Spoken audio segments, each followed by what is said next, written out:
Periodic properties हम पढ़ रहे थे डीएनएफ ब्लॉक एलिमेंट्स की। आई थिंक 4 पीरियोडिक प्रॉपर्टीज़ हम कंप्लीट किए हैं। लास्ट टाइम हमने जो पीरियोडिक प्रॉपर्टीज़ पढ़ी हैं वो आप लोगों के interstitial compounds and alloy formation, इन दो टॉपिक्स को हमने कवर किया था।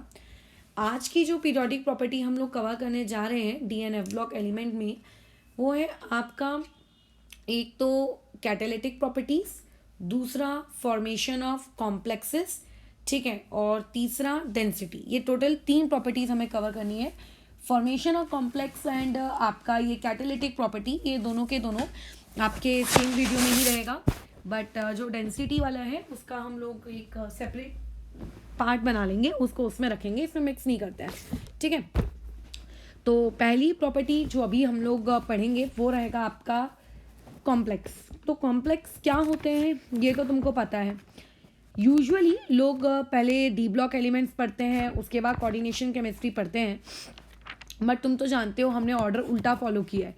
हमने कोऑर्डिनेशन केमिस्ट्री पढ़ ली है, वो भी एक मुद्दत ज़माने पहले, और अब हम लोग डीएनएफ ब्लॉक एलिमेंट पढ़ रहे हैं ताकि इनऑर्गेनिक इनकम्प्लीट है ऐसा ठप्पा ना लगे। इनऑर्गेनिक भी पढ़ी है, ये पता रहना चाहिए हमको खुद को भी, है ना, क्योंकि इसमें भी बहुत सारी चीज़ें पढ़ने लायक हैं, आप कंप्लीटली इग्नोर नहीं कर सकते। सिमिलरली वैसे ही हम लोग पी ब्लॉक भी पढ़ेंगे। वैसे तो तुम लोग पी ब्लॉक पूरा रट्टा मार चुके हो क्योंकि वो मैक्सिमम चीज़ें रटने की ही होती हैं, बट फिर भी हम लोग उसको भी एक बार स्टडी कर लेंगे क्योंकि कुछ चीज़ें ऐसी हैं जो आपको वहाँ पता होनी चाहिए, क्योंकि देखो मैक्सिमम चीज़ें मैं ऑलरेडी सिखाई देती हूँ तुमको। उसमें जो जो चीज़ें रहती हैं पी ब्लॉक से related, ionisation energy etcetera etcetera, exception, वो ड्रैगो रूल, तो ये तो वो ऑलरेडी हम लोग केमिकल बॉन्डिंग में कवर कर लेते हैं। तो ऐसा कभी लगता नहीं कि अरे ये चीज़ पढ़ी नहीं है। हाँ, कुछ केमिकल रिएक्शंस होती हैं, अब उन केमिकल रिएक्शंस का मैं क्या करूँगी, वो तो है सो है, बट फिर भी we will discuss about that also.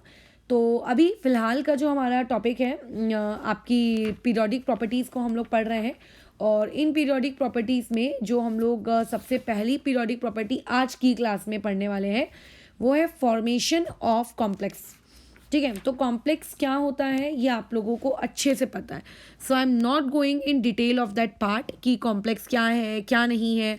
All and all आपको आइडिया है कि कॉम्प्लेक्स क्या है, कोऑर्डिनेशन कंपाउंड्स क्या होते हैं, और अगर नहीं पता है तो 12th स्टैंडर्ड आने का वेट करो, पहले आप वो पढ़ लो और उसके बाद ये वाला एक फिजिकल प्रॉपर्टी पढ़ लेना, कोई बड़ी डील नहीं है। अब देखिए कॉम्प्लेक्सेस के बारे में अगर हम लोग एक जनरल बातचीत करें तो तुमको इतना तो पता है कि कॉम्प्लेक्स में हम लोग एक पॉइंट हमेशा याद रखते हैं, वो क्या, कि हम लोग यहाँ पे चार्ज थ्योरी यूज़ करते हैं। कॉम्प्लेक्सेस के लिए हम लोग कौन सी वाली थ्योरी यूज़ करते हैं, चार्ज थ्योरी यूज़ करते हैं। ये चार्ज थ्योरी आपको ये कहती है कि आपके पास जो कॉम्प्लेक्स बनेगा, ठीक है, आपके पास जो कॉम्प्लेक्स बनेगा उस कॉम्प्लेक्स का जो मेटल होता है, ठीक है, उस मतलब कॉम्प्लेक्स है क्या, it is an interaction. What is a complex, अगर कोई कॉम्प्लेक्स को डिफाइन करने को बोलेगा तो हम लोग सिंपली उसको इस तरीके से डिफाइन करेंगे ना कि it is an interaction between metal and ligands. अब लिगेंड्स क्या होते हैं, जिनको अभी कोऑर्डिनेशन केमिस्ट्री नहीं पता है वो लोग इसको जस्ट इग्नोर करें, एक वर्ड सुनकर छोड़ दें। ये एक इंटरैक्शन है मेटल और लिगेंड के बीच का, और उनके इंटरैक्शन की वजह से जो वहाँ पे न्यू स्पीशीज़ फॉर्म होती है, वो न्यू स्पीशीज़ हम लोगों की जो फॉर्म हो रही है, उस न्यू स्पीशीज़ जो फॉर्म हुई उसको हम लोग क्या कहते हैं, आप लोगों का कॉम्प्लेक्स कहते हैं, बराबर। That new species formed is known as what, complex, या फिर आप कह सकते हो कि आप उसका कोऑर्डिनेशन कंपाउंड है। अब ये जो न्यू स्पीशीज़ फॉर्म होती है आप इसमें पाओगे कि मैक्सिमम कॉम्प्लेक्स में जो ये मेटल आप यूज़ करते हो, मैक्सिमम कॉम्प्लेक्सेस में ये मेटल जो होता है ये आप लोगों का एक डी ब्लॉक एलिमेंट है, ठीक है। मैक्सिमम कॉम्प्लेक्सेस में ये जो मेटल आपने यूज़ किया है, मैक्सिमम कॉम्प्लेक्स में जो आप मेटल यूज़ करते हो, ये मेटल जो है आप लोगों का डी ब्लॉक एलिमेंट है। मेरी फिंगर ना एक्चुअल में उसी पॉइंट से कट गई है जहाँ से मैं लिखती हूँ, तो मैं अब उतना प्रॉपर लिख नहीं पा रही हूँ, ठीक है। तो पता नहीं कैसे कट गई, अपने आप ही इतना बड़ा सा कट आ गया। आई थिंक ये लिखते लिखते ही इसकी रफ सरफेस की वजह से शायद जहाँ पे मैं टच कर रही हूँ वहाँ से वो छिल गया पूरा बड़ा सा, ठीक है। तो देखो मैं मैक्सिमम कॉम्प्लेक्स मेटल यूज़ जो हम कर रहे हैं वो आप लोगों के डी ब्लॉक एलिमेंट यूज़ करते हैं। तुमने पहली बात तो पी ब्लॉक एलिमेंट को यूज़ होते हुए कभी कॉम्प्लेक्सेस में देखा नहीं होगा, क्योंकि वो मैक्सिमम नॉन मेटल है, मेटलॉइड है, एक आधी मेटल भी है, बट छोड़ो उनको। कभी एस ब्लॉक वालों को भी, ग्रुप 1 ग्रुप 2 को कभी आपने देखा नहीं होगा ये कॉम्प्लेक्स फॉर्म करते वक्त। तो वैसे तो इसका रीज़न कोऑर्डिनेशन केमिस्ट्री में समझाया हुआ है, बट फिर भी अभी एकदम छोटा सा रिवीजन हो जाएगा कि क्यों हम लोग डी ब्लॉक एलिमेंट को यूज़ करते हैं।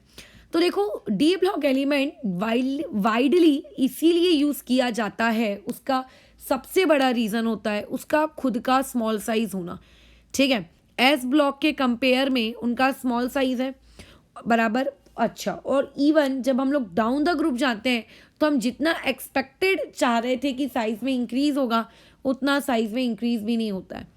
पॉइंट नंबर 2, उनके पास वेरिएबल ऑक्सीडेशन स्टेट होती है। मतलब तुम ये समझो, आपका जो सोडियम है, सोडियम की ऑक्सीडेशन स्टेट +1 है। मतलब अगर सोडियम को क्लोरीन के साथ कंबाइन होना है तो वो मात्र एक ही क्लोरीन के साथ कंबाइन हो सकता है। क्या वो सोडियम, एक सोडियम क्या कभी 2 क्लोरीन को जोड़ पाएगा अपने आप से? नहीं जोड़ पाएगा, क्योंकि सोडियम की वैलेंसी चाहे कुछ भी हो जाए वो +1 को कभी एग्जीड नहीं कर सकती। वो +1 को क्या नहीं कर सकती? कभी एग्जीड नहीं कर सकती। अब जैसे देखो, आपका फॉस्फोरस है, फॉस्फोरस की वैलेंसी +3 भी होती है, +5 भी होती है।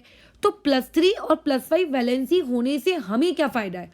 +3 और +5 वैलेंसी होने से हमें ये फ़ायदा है कि क्योंकि उसके पास मल्टीपल वैलेंसीज है तो वो PCl3 भी बना सकता है, PCl5 भी बना सकता है।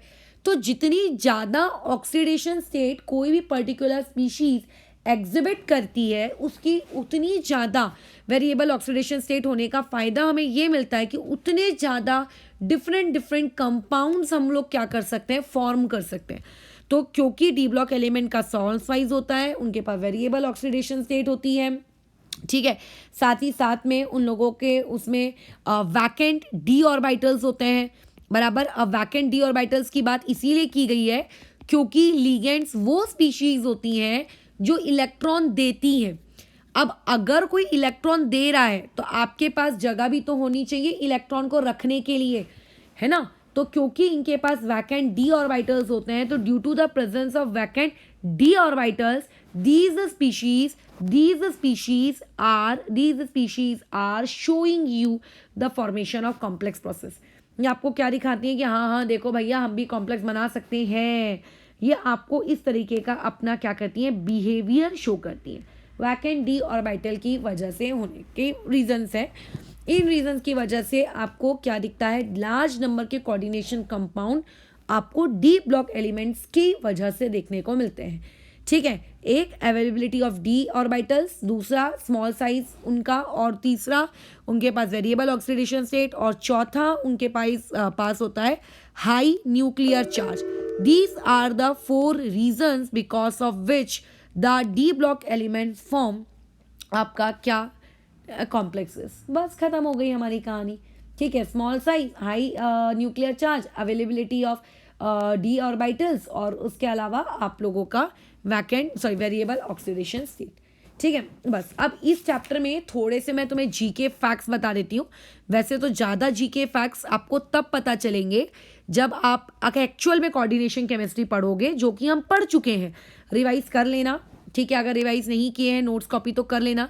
जीके फैक्ट्स पर हम बातचीत करते हैं। तो देखो, जीके फैक्ट नंबर 1, सबसे पहला जीके फैक्ट आप लोगों के पास वो ये है कि जो कोबाल्ट है, आपके पास बहुत सारे डी ब्लॉक एलिमेंट्स होते हैं, तो उनमें से बहुत सारे डी ब्लॉक एलिमेंट में से जो कोबाल्ट है वो आप लोगों का सबसे ज़्यादा कॉम्प्लेक्स फॉर्म करता है।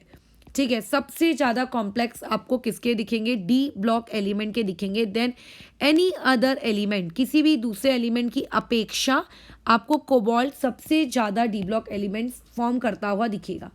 बराबर है? अच्छा चलो ठीक है, क्यों करेगा क्यों नहीं करेगा वो सब बात का कंसर्न, लेकिन सबसे ज़्यादा करेगा।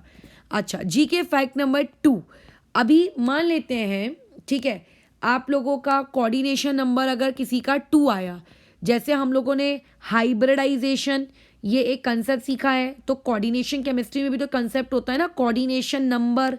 बराबर, क्या होता है? Coordination number.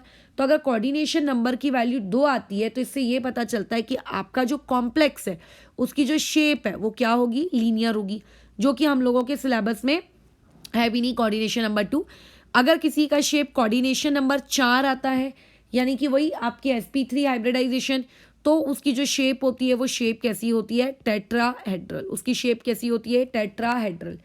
अगर कोऑर्डिनेशन नंबर 6 आता है तो उस पे आप लोगों की शेप कौन सी हो जाती है, ऑक्टाहेड्रल। हाँ, अब ऑक्टाहेड्रल में यानी कि अब आपके पास वो दो ऑप्शन आते हैं, D2sp3 डिहाइब्रिडाइजेशन की DsP3 हाइब्रिडाइजेशन।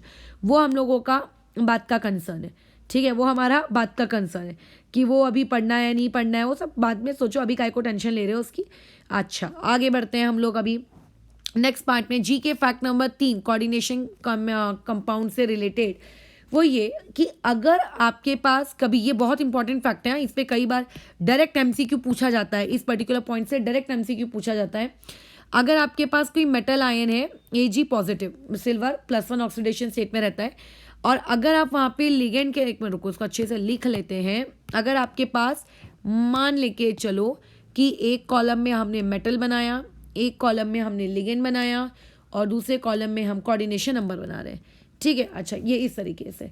तो अगर मैं तुमसे पूछती हूँ कि बताओ, अगर आपके पास एक Ag रहेगा तो Ag मेटल का कोऑर्डिनेशन नंबर कितना आएगा, Ag प्लस, वैसे तो मेटल पॉजिटिव रहेगा तो उसका कोऑर्डिनेशन नंबर 2 हमेशा रहेगा, और ज़्यादातर वो अपना लिगेंड किसके साथ बनाता है, अमोनिया का यूज़ करता है। अच्छा, निकेल मोस्टली कोऑर्डिनेशन नंबर 4 में पाया जाता है, उसका बहुत फेमस है, और साइनाइड के साथ वो ज़्यादा अच्छे से रहता है। कोबाल्ट भी, कोबाल्ट कह रही हूँ, कार्बन मोनोऑक्साइड भी रहता है, carbonyl group, but not. Copper की अगर मैं बात करूँ तो कॉपर के लिए भी बहुत प्यारा कोऑर्डिनेशन नंबर होता है 4। बट आयरन की बात करें तो आयरन के लिए उनका बेस्ट कोऑर्डिनेशन नंबर होता है 6, ठीक है। ये चीज़ें उनके साइज़ वगैरह पे भी डिपेंड करती हैं, एक्सेट्रा एक्सेट्रा। तो ये फॉर्मेशन ऑफ कॉम्प्लेक्स वाला हमारा एक पार्ट समाप्त होता है। तुम्हें लगेगा अरे ये क्या था, तो देखो यार, ट्रेंड्स यही हैं जो इंपॉर्टेंट ट्रेंड्स से, आयनाइजेशन, एनर्जी एंड ऑल, वो तो मैं तुम्हें पहले ही बता चुकी हूँ। सो देयरफॉर उसमें तो कुछ बचता नहीं है चीज़। अगर ऐसी बची हुई होती ट्रेंड्स में जो बहुत इंपॉर्टेंट ट्रेंड्स हैं और आपको नहीं बताए हैं तो बात समझ आती। हाँ, एक ट्रेंड बहुत इंपॉर्टेंट है, इलेक्ट्रोड पोटेंशियल। वो इतना इंपॉर्टेंट है कि लोगों को समझ ही नहीं आता है, और आई डोंट थिंक तो बोर्ड्स में भी है, तो उसको हम लोग आखिरी में करेंगे आफ्टर कंप्लीटिंग इलेक्ट्रोकेमिस्ट्री, क्योंकि मैंने इलेक्ट्रोकेमिस्ट्री अभी पढ़ाई नहीं है, और देयरफॉर बिना इलेक्ट्रोकेमिस्ट्री पढ़ाए तुम्हें वो समझ में नहीं आएगा। मैं तो पढ़ा दूंगी, समझ में ना आपने नहीं आना है, और अगर समझ में नहीं आएगा यार तो ऐसे पढ़ के ही क्या मतलब, ठीक है। सो देयरफॉर हम लोग वेट करेंगे इलेक्ट्रोकेमिस्ट्री पढ़ने का, उसके बाद मैं उसको यहाँ पर क्या कर दूंगी, अपलोड कर दूंगी, तो अब देख लेना। फिलहाल के लिए हम उस चीज़ को होल्ड पे रख रहे हैं। आगे ये हो गया हमारा आपका एक और periodic trend, that is formation of complex. ये आपकी फिजिकल प्रॉपर्टी जो आपका क्या कहते हैं, पर्टिकुलर कंपाउंड शो करता है, डी ब्लॉक एलिमेंट शो करते हैं। नेक्स्ट में आ जाते हैं हम लोग कैटालिटिक प्रॉपर्टी, कि आखिर catalytic properties D block element इतनी ज़्यादा क्यों देते हैं। देखो, कैटलिस्ट क्या होते हैं, we are not going in that, सबको पता है कैटलिस्ट क्या होते हैं, पॉजिटिव कैटलिस्ट, नेगेटिव कैटलिस्ट, वो भी अपन ने पढ़ के रखा है। कहाँ पर, जब हम लोग सरफेस केमिस्ट्री 11th स्टैंडर्ड में पढ़ रहे थे तब, है ना, सरफेस केमिस्ट्री हम लोग पढ़ चुके हैं 11th में। तो ये सारी चीज़ें यार आपकी पढ़ी हुई हैं, ये सारी चीज़ें आपकी पढ़ी हुई हैं कि कैटलिस्ट क्या है, पॉजिटिव कैटलिस्ट क्या होते हैं, नेगेटिव कैटलिस्ट क्या होते हैं, वगैरह वगैरह। अच्छा ठीक है, अब आगे क्या बोलना है मुझे उससे बात करते हैं। बात ये है कि आप लोगों के पास ये जो कैटालिटिक प्रॉपर्टीज़ है, आप देखना, आप अपनी आजू बाजू रिएक्शंस देखना, ऑर्गेनिक में देखना, इनऑर्गेनिक में देखना, ऐसी आपको कितनी रिएक्शंस देखने को मिलेंगी जहाँ पे आप ये पाओगे कि मैक्सिमम जगहों पर आप लोगों के इसमें D block element as a catalyst use किए जा रहे हैं। ठीक है, D block element as a catalyst क्या किए जा रहे हैं, यूज किए जा रहे हैं मैक्सिमम जगहों पर। ठीक है, मैक्सिमम जगहों पे डी ब्लॉक एलिमेंट्स को क्या किया जाता है, एज अ कैटलिस्ट यूज किया जाता है। अब अगेन वही एक क्वेश्चन हमारे दिमाग में कि आखिर डी ब्लॉक एलिमेंट को एज अ कैटलिस्ट हम क्यों यूज करते हैं। आखिर उनके एलिमेंट्स, उनके जो एटम्स हैं डी ब्लॉक एलिमेंट के, उनमें ऐसी क्या खास बात है कि उन्हें आप इतना एज अ कैटलिस्ट यूज़ कर रहे हो। तो देखो, एक बहुत ही सिंपल सी चीज़ है जो कि ऊपर भी डिस्कस हुई है।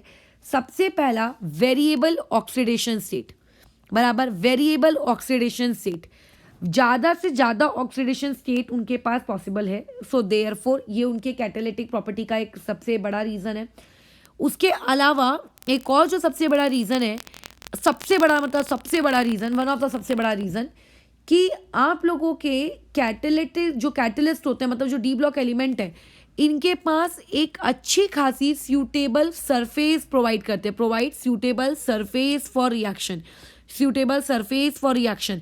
इस पॉइंट को हम लोग ज़्यादा डिटेल में, वो जो आपकी ऑर्गेनिक केमिस्ट्री आएगी, बेसिक ऑर्गेनिक केमिस्ट्री, जिसमें हम ये रिएक्शन पढ़ेंगे, हाइड्रोजनेशन रिएक्शन का मैकेनिज्म। उस हाइड्रोजनेशन के मैकेनिज्म में आप देखोगे कि किस तरीके से वो प्लैटिनम की सरफेस पे क्या काम किया जाता है, या फिर तुमने पढ़ा भी है लेंडलर कैटलिस्ट वगैरह जब हमने पढ़े हैं उस वक्त भी देखा है तुमने कि क्या जो भी है एक अच्छी खासी सूटेबल सरफेस देता है रिएक्शन के लिए, है ना। तो देयरफॉर ये वो रीजंस हैं जिनकी वजह से बहुत सारे ट्रांजिशन मेटल्स डायरेक्टली या तो उनके ट्रांजिशन मेटल के compounds as a catalyst use होते हैं, बराबर, या तो ये कैटलिस्ट के जैसे यूज होते हैं। अब देखो कैटलिस्ट नहीं बनी है कि अगर तुम्हें सारे कैटलिस्ट के शब्द बताने ना, कुछ मेरे को याद आएंगे, कुछ मेरे को याद नहीं आएंगे, एक्सेट्रा एक्सेट्रा। तो जो जो मुझको याद आता जा रहा है वो मैं बताती जा रही हूँ, और कुछ तुम लोगों को हो सकता है पढ़ते पढ़ते ही पता चलते जाए। तो सबसे पहला कैटलिस्ट आपका हम शुरू कर देते हैं आपके डे टू डे लाइफ में से। अब डे टू डे लाइफ में कौन आ जाता है, जो आपने डे टू डे लाइफ मतलब रोज की तुम्हारी घर की लाइफ नहीं, केमिस्ट्री में P block element. P block element में आज आप लोगों ने पढ़ी होगी कॉन्टैक्ट प्रोसेस। अगर नहीं पढ़ी है तो आज उसको रिवाइज कर लेना। कॉन्टैक्ट प्रोसेस को काफ़ी इंपॉर्टेंट पार्ट हुआ करता था ये बोर्ड्स के सिलेबस से, जब तक आपके बोर्ड्स की किताब में से क्या नहीं हटाया गया था, मतलब नया अपडेट नहीं आया था। क्या भरोसा कि इस साल कोई नया अपडेट आ गया हो और ये पार्ट अब आप लोगों के सिलेबस में ना हो, बट अगर ये सिलेबस में है तो इसको पढ़ लेना। It is very important process. Contact process वो प्रोसेस है जिससे आप मैन्युफैक्चर करते हो किस चीज़ को, H2SO4 को, ठीक है, किससे आप मैन्युफैक्चर करते हो H2SO4 को। बट H2SO4 को कभी भी आप डायरेक्टली मैन्युफैक्चर नहीं कर सकते। आप H2SO4 को कभी भी क्या नहीं कर सकते, डायरेक्टली मैन्युफैक्चर नहीं कर सकते। H2SO4 को मैन्युफैक्चर करने से पहले एक स्टेप होती है। वो स्टेप क्या होती है कि आपके पास SO2 होता है, इस SO2 को आप कन्वर्ट करते हो किस में, SO3 में, ठीक है। कैसे कन्वर्ट करते हैं वो हमारा पार्ट अभी नहीं है, वो आप पढ़ लेना एस ब्लॉक में, आपको पता चल जाएगा। हाँ, SO2 को आप कन्वर्ट करते हो किस में, SO3 में, ठीक है, SO3 में। और जब आप इसको SO2 को SO3 में कन्वर्ट करते हो तो यहाँ पर आप लोगों को कैटलिस्ट की नीड होती है, that is V2O5। That is V2O5। कौन है V2O5? It is vanadium pentoxide. It is vanadium pentoxide. ये काम करता है एज अ कैटलिस्ट, ठीक है, ये काम करता है यहाँ पे कैटलिस्ट। और ये SO2 की SO3 में ये जो ऑक्सीडेशन हो रही है, इस ऑक्सीडेशन को प्रमोट करता है, ठीक है, वो उसकी ऑक्सीडेशन करने में मदद करता है। So contact process that is in the manufacturing of आपका H2SO4 वी यूज आपका V2O5, ठीक है। ये हो गया आपका एक पहला part. Part number two V2O5 से एक आपको एक इम्पॉर्टेंट पार्ट भी पूछा जा सकता है। V2O5 से आप लोगों को एक इम्पॉर्टेंट पार्ट भी पूछा जा सकता है, V2O5 का स्ट्रक्चर, ठीक है। V2O5 से आपको एक इम्पॉर्टेंट पार्ट पूछा जा सकता है, दैट इज खुद V2O5 का स्ट्रक्चर।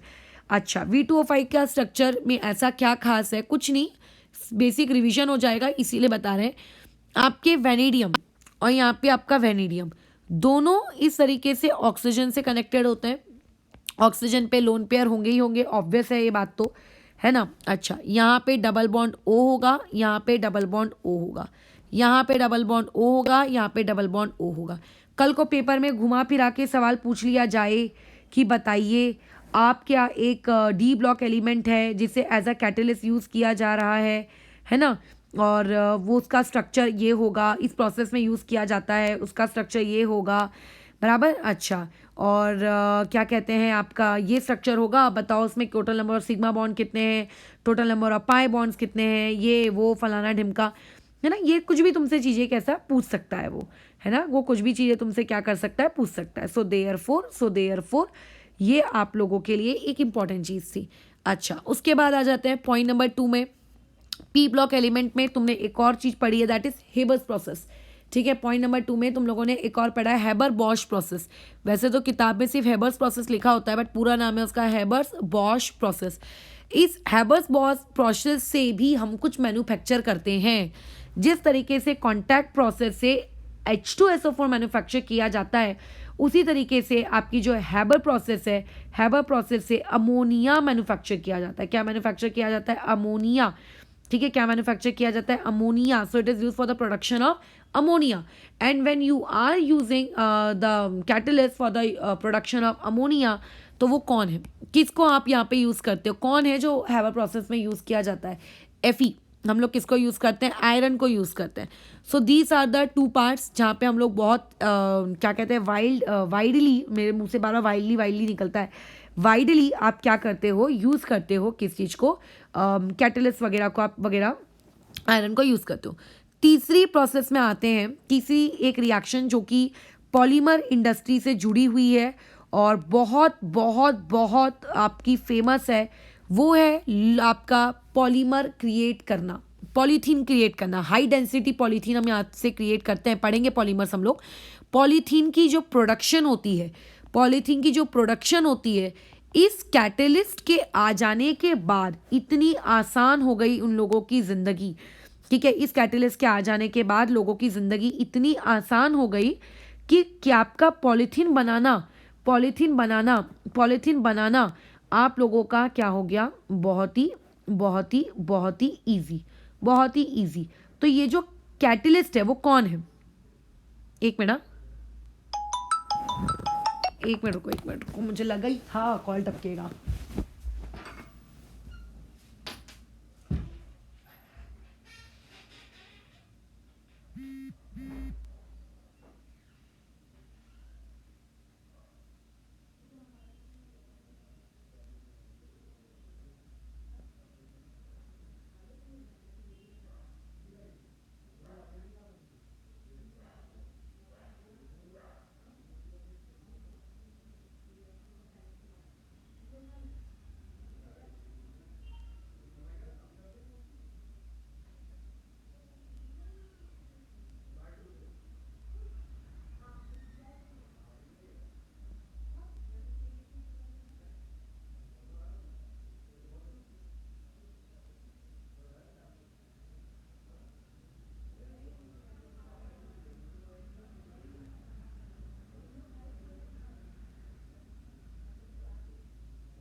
चलो वापस कंटिन्यू करते हैं।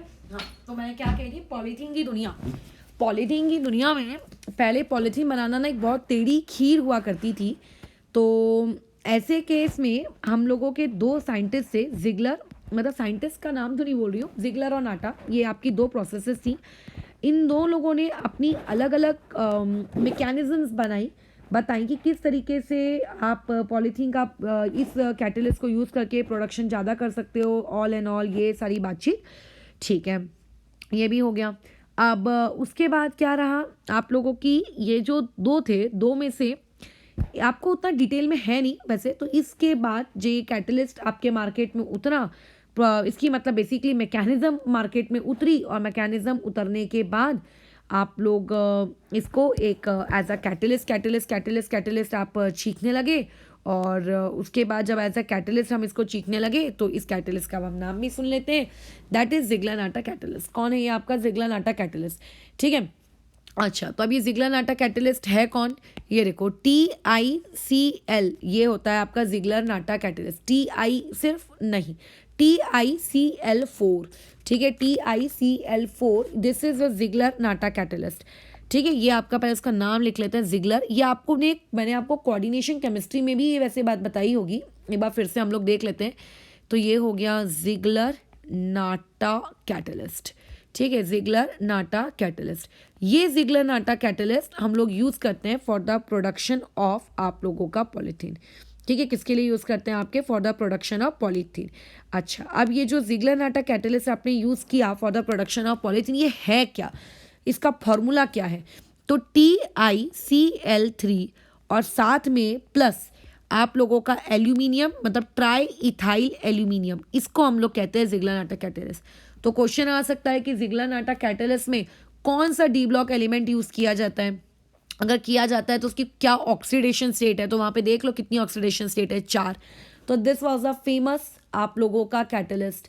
ठीक है, अच्छा एक कैटलिस्ट तो आप लोगों ने 10th क्लास में भी पढ़ा है, सभी ने पढ़ा है 10th क्लास में कैटलिस्ट। जब आप लोग डिकम्पोजिशन रिएक्शन पढ़ते हो क्या कहते हैं 10th स्टैंडर्ड में, तो वहाँ पे आपके पास एक फेमस एग्जाम्पल होता है CaCO3 का डिकम्पोजिशन। ठीक है, लेकिन साथ ही साथ में वहाँ पे एक डिकम्पोजिशन रिएक्शन और होती है, और उस डिकम्पोजिशन रिएक्शन में होता है KClO3, पोटेशियम क्लोरेट। अब इस पोटेशियम क्लोरेट को यदि आप डिकम्पोज करें तो प्रोड्यूस होता है KClO, ठीक है, KCl प्लस आप लोगों का O2।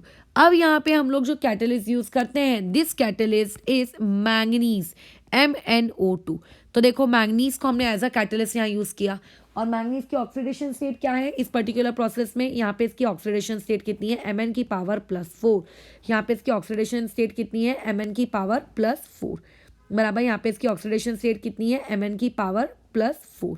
ठीक है, अच्छा अब यहाँ पे और आते हैं पांचवें कैटलिस्ट। क्या कोई जानते हो अपनी लाइफ में, डे टू डे लाइफ में किसी पांचवें कैटलिस्ट को? तो हाँ, इसी सेम कैटलिस्ट को, ये जो ऊपर मैंने MnO2 लिखा है ना, इसी सेम कैटलिस्ट को हम लोग अगेन एक जगह यूज़ करते हैं, किसके, KClO3 एंड H2O2 के डिकम्पोजिशन। यानी कि अगर आपको हाइड्रोजन पर ऑक्साइड का भी डिकम्पोजिशन कराना है तो सेम यही आप लोगों का क्या होगा, कैटलिस्ट यूज़ होगा। नेक्स्ट में आता है ब्लीचिंग पाउडर। ब्लीचिंग पाउडर पता है क्या होता है, किसे कहते हैं ब्लीचिंग पाउडर? ब्लीचिंग CaOCl2, ठीक है, CaOCl2। अगर आपके पास मान लेते हैं ब्लीचिंग पाउडर है, और आपको अगर उस ब्लीचिंग पाउडर का डिकम्पोजिशन रिएक्शन करवाना है, तो अगर आपके पास कोई ब्लीचिंग पाउडर है और ब्लीचिंग पाउडर का अगर आपको डिकम्पोजिशन कराना है, तो ब्लीचिंग पाउडर के डिकम्पोजिशन के लिए जो ट्रांजिशन मेटल यूज़ किया जाएगा वो रहेगा आपका कोबाल्ट, बराबर। वो क्या रहेगा आप लोगों का, कोबाल्ट। ठीक है, क्या रहेगा आप लोगों का, कोबाल्ट, बराबर। चलिए अब आगे बढ़ते हैं नेक्स्ट टॉपिक में। नेक्स्ट टॉपिक देखो क्या है, हमको सिर्फ कैटलिस्ट पढ़ते जाने और क्या करना है, जितने ज़्यादा मुझे पता है वो मैं बताती जाती हूँ, तुम्हें कुछ मिलते जाए तो डे टू डे लाइफ में अपनी बनाते रहना। अच्छा, उसके अलावा आप लोगों ने ये जो कैटलिस्ट होता है FeCl3, इस FeCl3 नामक कैटलिस्ट को यूज़ किया है। कहाँ पे यूज़ करते हैं, आपके पास अगर CS2 है एंड आपके पास Cl2 है, इन दोनों से यदि आप CCl4 बनाना चाह रहे हो तो आप FeCl3 को एज अ कैटलिस्ट यूज़ करोगे। ठीक है, कार्बन टेट्रा क्लोराइड, इसको बनाने के लिए हम लोग इसको एज अ कैटलिस्ट यूज़ करते हैं। ओके, साथ ही साथ में एक रिएक्शन होती है ऑर्गेनिक में, तुम लोगों ने पढ़ी है, एनाइड्रस FeCl3 हम यूज़ करते हैं। कौन सी होती है वो reaction? That reaction is Friedel Crafts acylation and alkylation, Friedel Crafts reactions. Friedel Crafts reactions में हम लोग इसको यूज़ करते हैं। ठीक है, आपकी इलेक्ट्रोफिलिक सब्स्टिट्यूशन रिएक्शन में FeCl3, एनाइड्रस FeCl3 यूज़ किया जाता है। ओके, ये भी हमको पता है। अच्छा, इसके अलावा और कुछ आपका, हाँ, एक सबसे इंपॉर्टेंट जो अगेन आपने 10th स्टैंडर्ड में पढ़ा है, फॉर्मेशन ऑफ वनस्पति घी। ठीक है, फॉर्मेशन ऑफ वनस्पति घी, दैट इज डालडा। ठीक है, दैट इज डालडा। कैसी होती है प्रोसेस, और इसकी तो मैकेनिज्म वगैरह 12th में 11th में तुमने कई बार डील की होगी। आपके पास जैसे कोई रिएक्शन दी है, आपके पास एक अल्कीन दिया है, उस अल्कीन में आप क्या करते हो, हाइड्रोजन गैस ऐड करते हो, तो वो कन्वर्ट हो जाता है करस्पॉन्डिंग अल्केन में। ठीक है, किसमें कन्वर्ट हो जाता है, करस्पॉन्डिंग अल्केन में। लेकिन यहाँ पे जो हम कैटलिस्ट यूज़ करते हैं, दैट कैटलिस्ट इज आवर रैनी निकल। क्या है आप, ये कैटलिस्ट आपका रैने निकल। ये रैने निकल और निकल में क्या अंतर है वो आखिरी में डिस्कस करेंगे, बट दिस इज आप लोगों का रैने निकल। ठीक है, अच्छा ये भी हो गया। ओके, तो डन। अच्छा, एक चीज़ मैं बताना भूल गई कि जो हैबर्स प्रोसेस है, इसमें आयरन के साथ हम लोग मॉलिब्डेनम को यूज़ करते हैं, जहाँ पे मॉलिब्डेनम ये एज अ प्रमोटर यूज़ होता है। प्रमोटर का मतलब क्या होता है, जो रिएक्शन की स्पीड जितनी है उस स्पीड को वो और इन्हांस कर देगा। ठीक है, वो रिएक्शन की स्पीड को क्या कर देगा, और इन्हांस कर देगा, उसको हम लोग क्या कहते हैं, आप लोगों का प्रमोटर कहते हैं। अच्छा, तो कैटलिस्ट की स्पीड जैसी थी, मतलब कैटलिस्ट को और एनहांस उसने कर दिया। अच्छा, उसके बाद आपके पास एक होता है फेंटॉन्स रिएजेंट। फेंटॉन्स रिएजेंट आपने ऑक्सीडेशन के, जब मैं रिएजेंट्स की लिस्ट बता रही थी वहाँ पे तुम लोगों ने इसको देखा था। फेंटॉन्स रिएजेंट किस काम में आता है, अगर आपके पास कोई अल्कोहल है और माइल्ड ऑक्सीडाइजिंग एजेंट है, अल्कोहल को अगर आपको कन्वर्ट करना है अल्डिहाइड में, तो अल्कोहल से अल्डिहाइड में जाने के लिए हम लोग फेंटॉन्स रिएजेंट यूज़ करते हैं। कौन है ये फेंटॉन्स रिएजेंट? FeSO4 प्लस H2O2, ठीक है, FeSO4 प्लस H2O2। इसको हम लोग यहाँ पे देखो यूज़ करें, देखो यहाँ पे ट्रांजिशन मेटल Fe आ गया है ना, यहाँ पे ट्रांजिशन मेटल आप लोगों का Fe आ गया। उसके अलावा क्या और कोई कैटलिस्ट है? हाँ, एक और है, एडम्स कैटलिस्ट। ये एडम्स वर्ड तुमने से पहले कहीं सुना होगा, but not in terms of chemistry, ठीक है। यहाँ पे एडम्स कैटलिस्ट को हम यूज़ करते हैं। यहाँ पे एडम्स कैटलिस्ट किस पर्पज़ के लिए यूज़ किया जाता है? रिडक्शन के लिए यूज़ किया जाता है।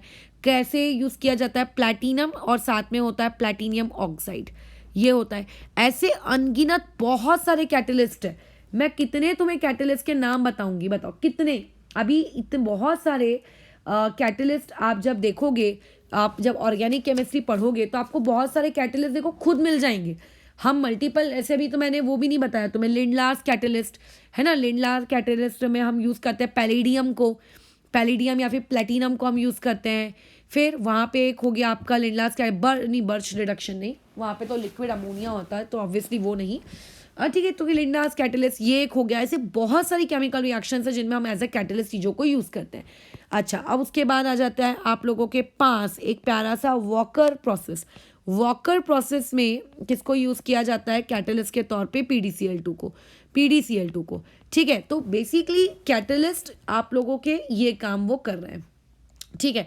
अब इसमें मैं सिर्फ 2 पॉइंट समझाऊंगी, बाकी कैटलिस्ट में और नहीं लिख कर दे रही हूँ, बिकॉज इसलिए नहीं लिख के दिए जा रहे हैं क्योंकि आप जैसे जैसे आगे स्टैंडर्ड में पढ़ाई करोगे धीरे धीरे आपको खुद कैटलिस्ट मिलते जाएंगे, आप इस लिस्ट में उनको ऐड करते जाना, बस। और इसमें कोई इंपॉर्टेंट चीज़ नहीं है। अब इंपॉर्टेंट चीज़ जो है उसको ध्यान से सुनते हैं। इंपॉर्टेंट पार्ट ये कि जैसे मैंने कहा कि डी ब्लॉक एलिमेंट्स को हमने एज अ कैटलिस्ट क्यों यूज़ किया, तो उसके देखो तुमने 2 रीज़न सपोर्ट किए। एक वेरिएबल ऑक्सीडेशन स्टेट होता है और दूसरा उसके पास सरफेस एरिया होता है। What do you understand by the term surface area होता है, ठीक है। What do you understand by this term that surface area हो रहा है? क्या समझ में आ रहा है इस टर्म से? इस टर्म से हमें ये समझ में आता है, पर ध्यान से सुनेंगे, क्योंकि आपके जो एस ब्लॉक एलिमेंट्स थे, एस ब्लॉक एलिमेंट्स का साइज एक तो पहले से छोटा होता है, तो छोटे साइज होने की वजह से उनके जो मेटल्स होते हैं उन मेटल्स में अच्छा खासा एक सरफेस एरिया होता है। एक अच्छा खासा सरफेस एरिया ऑलरेडी आपके डी ब्लॉक एलिमेंट्स में होता है, एक अच्छा खासा सरफेस एरिया उनके पास होता है। सरफेस केमिस्ट्री में हमने एक प्रोसेस पढ़ी है, सरफेस केमिस्ट्री में हमने एक प्रोसेस पढ़ी है एब्जॉर्प्शन डिसॉर्प्शन, और ऊपर से सरफेस केमिस्ट्री में हमने ये भी पढ़ा है, ये भी हम लोगों ने सरफेस केमिस्ट्री में पढ़ के रखा है कि अगर कोई ऑब्जेक्ट है, ठीक है, माना कि उसका साइज पहले से स्मॉल है, बट कोई भी अगर मेटेलिक सरफेस है, उस मेटेलिक सरफेस को यदि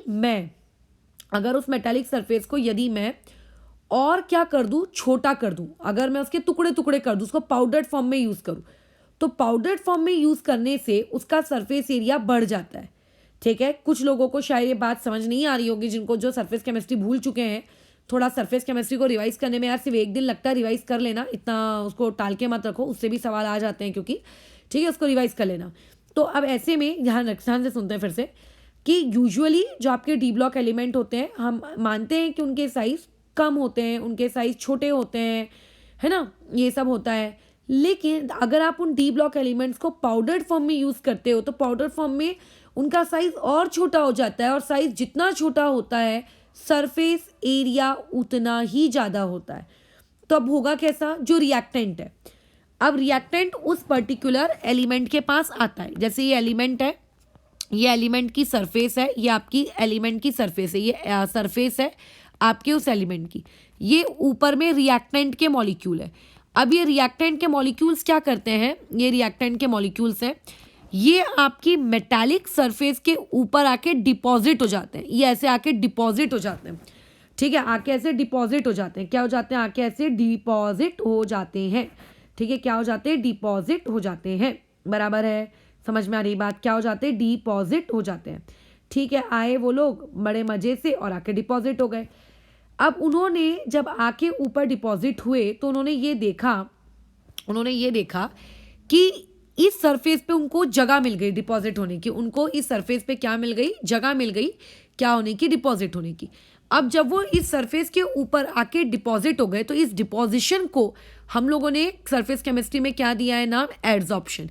तो रिएक्टेंट मॉलिक्यूल्स आपके मेटल की सरफेस के ऊपर आके कौन सी प्रोसेस करते हैं, एड्सॉर्प्शन प्रोसेस करते हैं। बराबर बराबर। अच्छा, इससे क्या होगा, ऐसे बहुत सारे रिएक्टेंट मॉलिक्यूल आके इस पर डिपॉजिट हो जाएंगे, ढेर सारे रिएक्टेंट मॉलिक्यूल आके डिपॉजिट होंगे।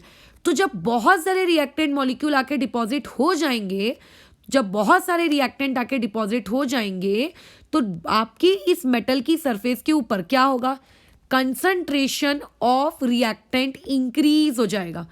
ठीक है, रिएक्टेंट की कंसंट्रेशन उस सरफेस के ऊपर क्या हो जाएगी, इंक्रीज हो जाएगी।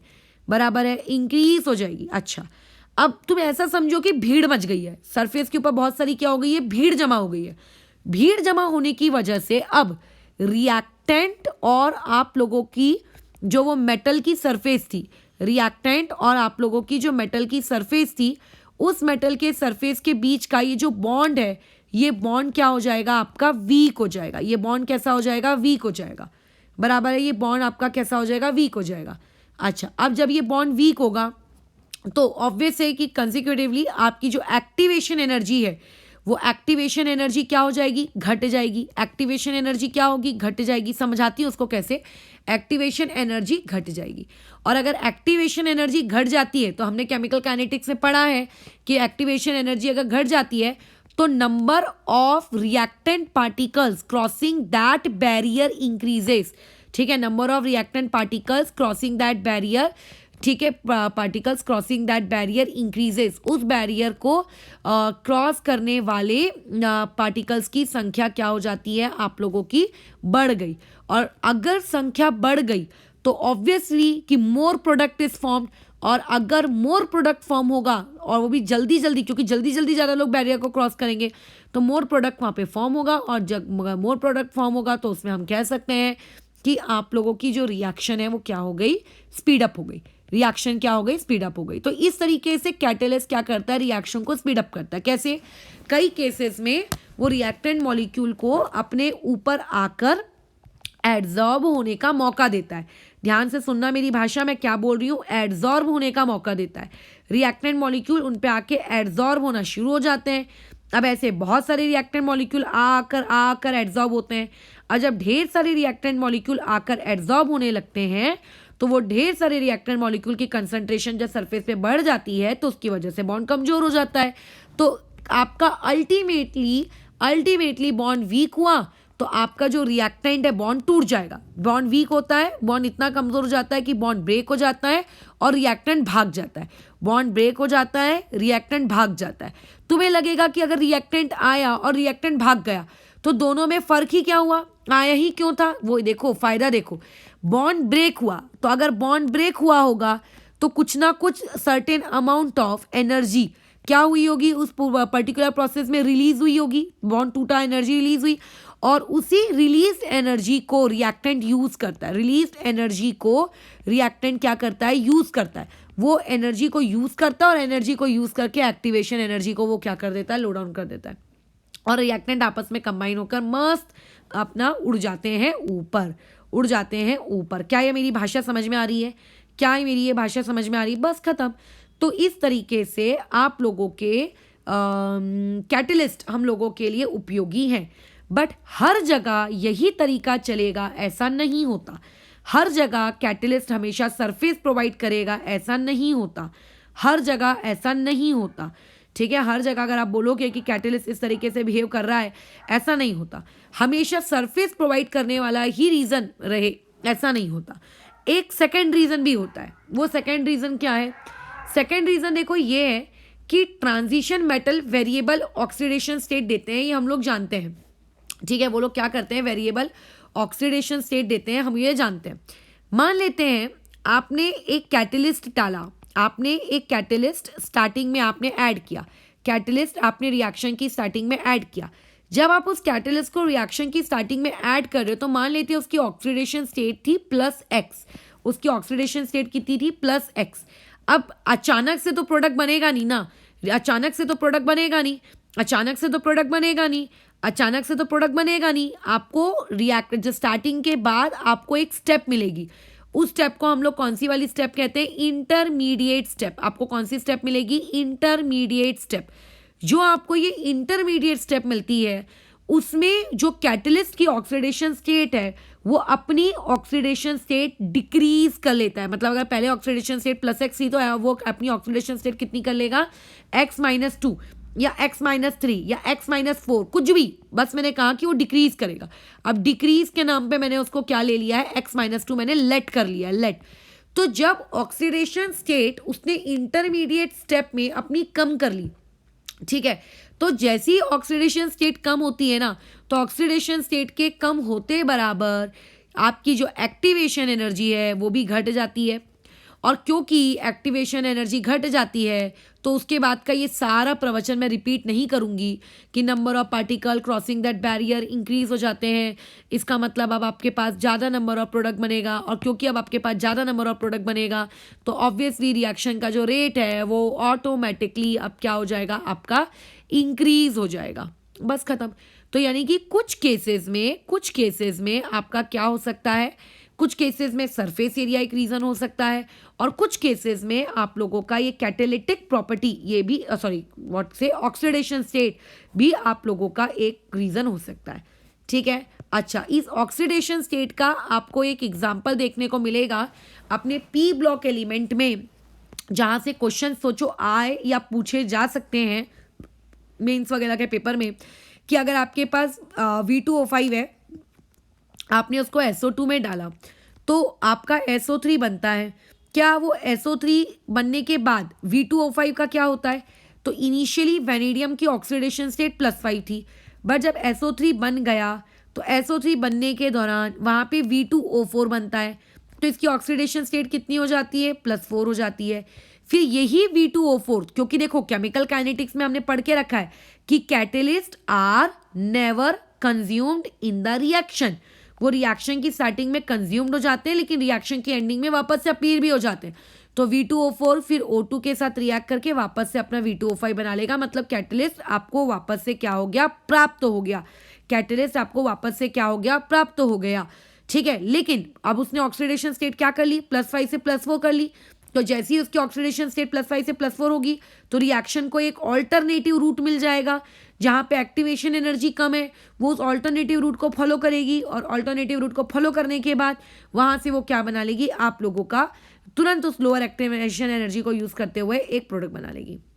तुरंत उस एक्टिवेशन एनर्जी को यूज़ करते हुए क्या बना लेगी, प्रोडक्ट बना लेगी।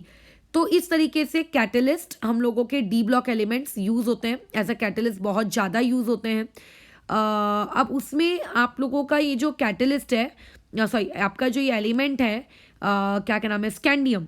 ठीक है, आपका जो ये कैटलिस्ट है स्कैंडियम, ये स्कैंडियम एज अ कैटलिस्ट आप लोगों को बहुत कम, या फिर आप कह सकते हो शायद आपके पूरे सिलेबस में आपको नहीं देखने को मिलेगा। मैंने तो आज तक नहीं देखा, ठीक है, मैंने तो अभी तक नहीं देखा है। हो सकता है, बट मैं ऐसा नहीं कह रही हूँ कि ऐसी कोई रिएक्शन नहीं है कि जिसमें scandium as a catalyst use नहीं हो सकता, क्योंकि देखो researches are going on, I am not sure कि कहीं यूज़ होता है, कहीं नहीं यूज़ हो सकता, कहीं यूज़ होता है मैं तुम्हें बोल दूँ कि नहीं स्कैंडियम का भी ऐसा कैटलिस्ट यूज़ नहीं होता। बट अभी तक जितनी भी आपने ऑर्गेनिक रिएक्शन पढ़ी हैं उनमें क्या आपको देखने को मिलता है, आयरन, कोबाल्ट, निकल, vanadium, chromium, manganese, platinum, palladium, molybdenum, tungsten भी, आपने टंगस्टन भी नहीं दिखेगा, राइट, आपको ये सब देखने को मिलेगा। ठीक है, आपको ये सब देखने को मिलेगा। तो यहाँ पे हमने हमारी एक प्रॉपर्टी ख़त्म कर ली है। अब हम लोग मूव करते हैं हम लोगों की नेक्स्ट प्रॉपर्टी में, that is density. But density वाला वीडियो अलग रहेगा इसके बाद ही कंटिन्यूसली, इसमें मिक्स नहीं कर रही हूँ बिकॉज दोनों आपके अलग अलग टॉपिक्स हैं। हाँ, एक बार हम लोग कंपेयर जरूर कर लेते हैं, आपकी महाराष्ट्र स्टेट बोर्ड की टेक्स्ट बुक में ये चीज़ किस भाषा में दी गई है। अच्छा, तो 11th वालों की खुल गई। लास्ट टाइम भी मैंने उसमें तुम्हें कंपेयर करके दिखाया था, कहाँ चला गया, ये तो मैग्नेटिक प्रॉपर्टीज़ है जो हम पढ़ने के हैं, और अगर मैं नहीं भी पढ़ाऊंगी तो तुम सबको ये मैग्नेटिक प्रॉपर्टीज़ आती है। ठीक है, तुम सबको ये मैग्नेटिक प्रॉपर्टीज़ आती है। कैसे आती है यार, क्योंकि आपने 11th स्टैंडर्ड पढ़ी है ना। अब जिसने 11th स्टैंडर्ड नहीं पढ़ी है, अब उसके लिए मैं क्या कर सकती हूँ बताओ। तो अब यहाँ पे ये मैग्नेटिक प्रॉपर्टीज़ है, ये कलर है, कलर भी पढ़ेंगे हम लोग। कैटेलिटिक प्रॉपर्टीज़, ये देखो, तो यहाँ पे देख लेते हैं क्या क्या इंपॉर्टेंट पॉइंट हो सकता है। क्या ट्रांजिशन मेटल्स आप लोगों के गुड कैटेलिटिक प्रॉपर्टीज़ शो करते हैं, ठीक है। अच्छा, इसका रीज़न क्या है? इसका रीज़न क्या है?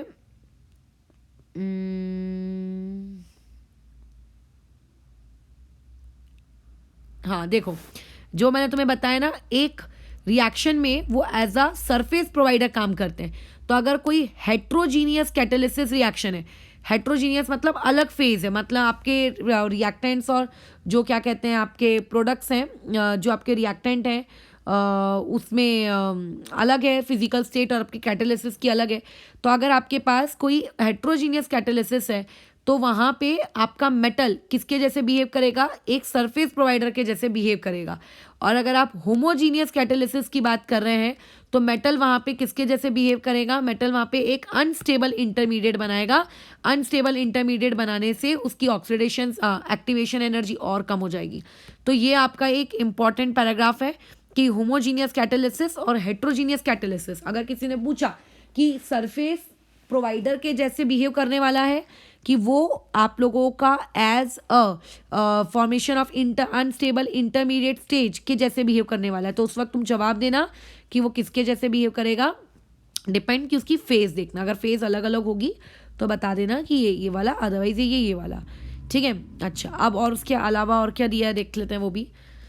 MnO2 डिकम्पोजिशन ऑफ KClO3 अभी अभी बताया। हैबर्स प्रोसेस में मॉलबेडनम और Fe को यूज़ करते, देखो जो जो बताया एग्जैक्टली बुक में, बुक इम्प्रूव हो गई है। अच्छा, ये मैंने नहीं बताया है, देखो मैंने कहा ना बहुत सारे कैटलिस्ट हो सकते हैं, मैं कितनों को याद रखूंगी। कोबाल्ट और TH, ये आपका फिशर थॉर्प्स में ये पढ़ लेना। गैसोलीन के प्रिपरेशन में यूज़ किया जाता है। गैसोलीन के प्रिपरेशन में, gasoline is nothing but a petroleum product. अच्छा, आपने निकल को यूज़ करते हो आप किस काम के लिए? वही आपका डालडा, ये देखो 10th में थी ये रिएक्शन, ये 10th में थी रिएक्शन डालडा वाली, है ना। इसको हम लोग कहते हैं हाइड्रोजिनेशन रिएक्शन, ओके। और उसके बाद solid fat, this solid fat is known as Dalda और वनस्पति घी। तो ये हो गया कॉन्टैक्ट प्रोसेस, यानी कि वही आपकी H2SO4 वाली प्रोसेस। इसमें सल्फर डाइऑक्साइड को आप जब कन्वर्ट करते हो, आपके देखो यहाँ पे SO3 में, तो आप वहाँ पे यूज़ करते हो। अच्छा, ये भी मैंने नहीं बताया था कि कार्बन डाइऑक्साइड और अगर आपको हाइड्रोजन फॉर्म करनी है तो यहाँ पे Fe और Cr के कैटलिस्ट। तो आपकी खुद की टेक्स्ट बुक में इतने सारे कैटलिस्ट के एग्जाम्पल दिए हैं, कुछ मैंने दे दिए, उनको मिक्स कर लो। तो मिक्स करके तुम्हारे पास एक अच्छी खासी कैटेलिटिक की थ्योरी बन गई नोट्स में कि अच्छा ये हमारा ये एज अ कैटलिस्ट है, ये हमारा कैटलिस्ट है। आप मल्टीपल कैटलिस्ट याद नहीं रख सकते, ये बात मानो। अगर आप किसी और स्टेट में जाओगे और स्टेट में आपके पास कोई दूसरी लोग अलग कैटलिस्ट लिख रहे हैं, आप कितने कैटलिस्ट याद करोगे? हाँ, बट जो अपनी टेक्स्ट बुक में है, जो NCERT में है, जो तुम्हें बताए गए टीचर द्वारा, जो तुमने पढ़ते पढ़ते खुद एक्सपीरियंस किए हैं, उसको अपने दिमाग की मेमोरी में स्टोर करते जाना, यही तुम्हारा काम है, ठीक है। यही तुम्हारा काम है कि दिमाग की मेमोरी में उसको अपने अंदर क्या करते जाना, स्टोर करते जाना, यही तुम्हारा प्यारा सा छोटा सा काम है, बस और कुछ भी नहीं, ठीक है। और उसके बाद आगे और तो कुछ है नहीं। फॉर्मेशन ऑफ अलॉयज तो हम लोग उसी दिन डिस्कस कर चुके हैं। एंड उसके अलावा और क्या बचता है, नीचे इंटरस्टिशियल कंपाउंड डिस्कस कर चुके हैं। अच्छा, उसके बाद तो केमिकल प्रॉपर्टी शुरू हो जाएंगी। अच्छा, अब इसमें catalytic properties we are done with it, okay. And colour ये बाकी है, मैग्नेटिक प्रॉपर्टीज़ ये बाकी है। अगर तुम्हारी टेक्स्ट बुक के हिसाब से पढ़ाऊँ तो ज़्यादा वक्त नहीं लगेगा मुझे इस चीज़ को रट्टा मार के देने में, ठीक है। रट्टा मारने वाला पार्टी है क्योंकि। अच्छा, और ऊपर में जितनी प्रॉपर्टीज़ टेक्स्ट बुक में दी थी, आयनाइजेशन एनर्जी, मेटालिक कैरेक्टर, ये तो हम लोग देखो ऑलरेडी फिनिश कर चुके हैं। और ऊपर में एटॉमिक एंड आयोनिक रेडाई, ये भी हम फिनिश कर चुके हैं। तुम्हारी टेक्स्ट बुक में मेल्टिंग एंड बॉइलिंग पॉइंट कहीं भी नहीं है, बट हमने वो पढ़ लिया है। तुम्हारी टेक्स्ट बुक में कहीं पर भी डेंसिटी के बारे में एक फूटी कौड़ी का जिक्र नहीं है, बट वो भी हम पढ़ेंगे, इसके बाद वाले ही वीडियो में पढ़ेंगे डेंसिटी के बारे में, है ना। तो डेंसिटी हम लोगों की नेक्स्ट प्रॉपर्टी रहेगी। और कल का हमारा टारगेट रहेगा, क्या कहते हैं, ऑक्सीडेशन स्टेट के बारे में जानकारी, और दूसरा फॉर्मेशन ऑफ कलर्ड कॉम्प्लेक्सेस और मैग्नेटिक प्रॉपर्टीज़, ये 3 कल हम पढ़ेंगे। और अब इसके बाद बचती हैं 2, एक बचेगा स्टेबिलिटी ऑफ ऑक्सीडेशन स्टेट, और दूसरा आप लोगों के पास बचेगा इलेक्ट्रोलाइटिक रिडक्शन प्रोसेस। तो वो जब मैं इलेक्ट्रोकेमिस्ट्री पढ़ा दूंगी, रेडॉक्स पढ़ा दूंगी, तब उसको समझाऊंगी, अदरवाइज तुम्हें समझ में नहीं आएगा ई वगैरह क्या है क्या नहीं है, ठीक है, इस वजह से। अच्छा, एक एग्जांपल जाते जाते और दिमाग में आ गया है इस कैटालिटिक प्रॉपर्टी का, वो भी अपने नोट्स में इंक्लूड कर लो। ये आपको रेडॉक्स में बहुत ज़्यादा देखने को मिलेगा। कौन सा चल रहा था, आई थिंक 10th नंबर चल रहा था, 11th नंबर के एग्जाम्पल में इसको उठा के हम लोग लिख लेते हैं, ठीक है। देखो क्या है, आप लोगों के पास आयोडाइड है, आयोडाइड मतलब आई निगेटिव, ठीक है, 2 टाइम्स ऑफ आई निगेटिव, क्योंकि I2 को डिसोशिएट किया गया होगा। अच्छा, आप लोगों के पास H2S2O8 है, H2S2O8 है। अच्छा, अब मैंने अभी 11th वालों का एक वीडियो डाला है ऑक्सी एसिड्स। अगर किसी को, मतलब वैसे तो आपके बोर्ड से उसका कोई लेना देना नहीं है, अगर होगा फ्यूचर में, मैंने अगर कोई टॉपिक देखा जो न्यू बुक में ऐड वगैरह हुआ है तो मैं तुम्हें बिल्कुल रेफर कर दूंगी, इसको देख लेना। बट अभी मैंने एक ऑक्सी एसिड्स की एक वीडियो डाला है। जिन लोगों का भी एम थोड़ा सा अपर वाला है वो ऑक्सी एसिड्स वाला वीडियो देख लें, उनको वहाँ पे पता चलेगा कि इस H2S2O8 नामक प्राणी को नाम क्या है, इसे क्या कहते हैं, प्लस इसका स्ट्रक्चर कैसा दिखता है वगैरह वगैरह। अब यहाँ पर ये कन्वर्ट हो जाता है I2 में, और ये वाली स्पीशीज कन्वर्ट हो जाती है आपके SO4 2 नेगेटिव में, ठीक है। इसको थोड़ा सा बैलेंस कर लेते हैं। तो ये जो H2S2O8 है, इसका H2 हटा दो तो ये S2O8 2 नेगेटिव बन जाएगा, ठीक है, ये बन जाएगा आपका ये। अब इस कन्वर्जन में देखो, I की ऑक्सीडेशन नंबर कितना था, -1, और अब कितना हो गया 0। तो -1 से अगर आप 0 गए तो आप ये कह सकते हो कि I का क्या हो चुका है, ऑक्सीडेशन हुआ है, ठीक है। अच्छा, I का क्या हो गया है, ऑक्सीडेशन। ऑब्वियसली अगर इसका ऑक्सीडेशन हुआ है तो इस पर्टिकुलर स्पीशीज का डेफिनेटली रिडक्शन हुआ होगा। तो ये रिडॉक्स रिएक्शन आपको कौन करके दे रहा है, ये रिडॉक्स रिएक्शन आपको कौन करके दे रहा है, तो यहाँ पे ये रिडॉक्स रिएक्शन करके देने वाले प्राणी है आपके आयरन। यहाँ पे Fe+3 ऑक्सीडेशन स्टेट में ये वाला काम करती है आपके पर सल्फेट आयंस को, ठीक है। इसे कौन से आयंस कहते हैं, इसे कहते हैं हम लोग पर सल्फेट आयंस। पर सल्फेट आयंस को कन्वर्ट कर देती है किसमें, आप लोगों के सल्फेट आयंस में, ठीक है, किसमें, सल्फेट आयंस में। तो दिस इज ऑल्सो, ठीक है, द एग्जाम्पल ऑफ आप लोगों का कैटलिस्ट, ठीक है। याद रखना, कैटलिस्ट 2 तरीके से आपकी हेल्प करता है। पहला सरफेस प्रोवाइड करके, ठीक है, और दूसरा वो क्या करता है, आप लोगों का लोअर ऑक्सीडेशन स्टेट में आ जाता है, और लोअर ऑक्सीडेशन स्टेट आपकी इंटरमीडिएट होता है, मतलब कुछ देर बाद वो वापस से हायर में भी चला जाएगा, लेकिन तब तक प्रोडक्ट बन चुका होगा, ठीक है, तब तक प्रोडक्ट आप लोगों का बन चुका होगा। तो 2 तरीके से होता है, एक बार लोअर ऑक्सीडेशन स्टेट करके और दूसरा एक बार ऑक्सीडेशन स्टेट हायर करके, ठीक है। अच्छा, अब तुम मुझे बताओ कि यहाँ पे जो ये Fe3+ को हम यूज़ कर रहे हैं, यहाँ पे ये किसके जैसे एक्ट कर रहा है, यहाँ पे ये आप लोगों की इंटरमीडिएट ऑक्सीडेशन स्टेट तैयार करता है। यहाँ पे क्या करता है, अपनी इंटरमीडिएट ऑक्सीडेशन स्टेट तैयार करता है। अब Fe3+ में ये ऑलरेडी है, तो बताओ ये अपनी कौन सी ऑक्सीडेशन स्टेट तैयार कर रहा होगा, ये Fe3+ से अपने Fe2+ के फॉर्म में गया होगा, और Fe2+ से वापस से ये Fe3+ में आ गया होगा। तो जब रिएक्शन शुरू हुई तो Fe3+ के फॉर्म में था, जब आपकी रिएक्शन एंड हुई तो ये Fe3+ के ही फॉर्म में था, और यहाँ पे बीच की इंटरमीडिएट में वो क्या बन गया, Fe2+। जब वो इंटरमीडिएट बन गया Fe2+, तो उस वक्त उसने एक्टिवेशन एनर्जी को कम कर दिया, एक्टिवेशन एनर्जी कम हो गई, और कम होने के बाद क्या हो गया, आप लोगों का तुरंत वो अपने प्रोडक्ट में कन्वर्ट हो गया, ठीक है। तो इस तरीके से हम लोगों ने कुछ आपके आज टॉपिक्स कवर किए। इसके बाद हम डेंसिटी करेंगे। कल का topic magnetic moment, magnetic properties होगा, फॉर्मेशन ऑफ कलर्ड कंपाउंड्स होगा, और ऑक्सीडेशन स्टेट होगा।